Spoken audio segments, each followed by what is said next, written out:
আগের ভিডিওতে তোমরা দেখেছিলে যে আমরা মামার বাড়ি গেছি। তো এখানে আস্তে আস্তে সন্ধ্যা হয়ে গেছিলো, তারপর কোনো রকম ভিডিও করা হয়নি। এই ভিডিওটা হলো পরের দিন সকালে আমি, মাসি, দিদি, মা সবাই মিলিয়ে চলে গেছি একটু হাঁটতে। ওখান থেকে বাড়ি গিয়ে একটু চা খেয়ে নিলাম। দেন তারপর মামার বাড়ি থেকে আমি আর মাসি চলে গেছি মাসির বাড়ি। তার কারণ আজ যাব আমরা বোনের বাড়ি। বোন মানে আমার মাসির মেয়ে, ওর বিয়ে হয়েছে প্রায় 1 বছর হতে চললো। বিয়ের পরেই প্রথমবার ওদের বাড়ি যাব।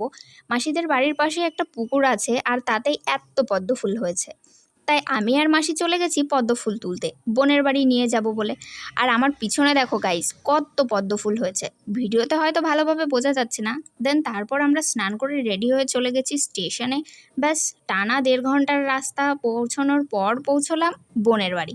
সবার সাথে নিচে কথা বলার পর আমি চলে গেছি সোজা বোনের রুমে ফ্রেশ হতে। অনেক দিন পর ওর সাথে দেখা হলো, তো আমার তো খুবই ভালো লাগলো, সবার সাথে কথা বলেও ভালো লাগলো। তারপর সন্ধ্যাবেলা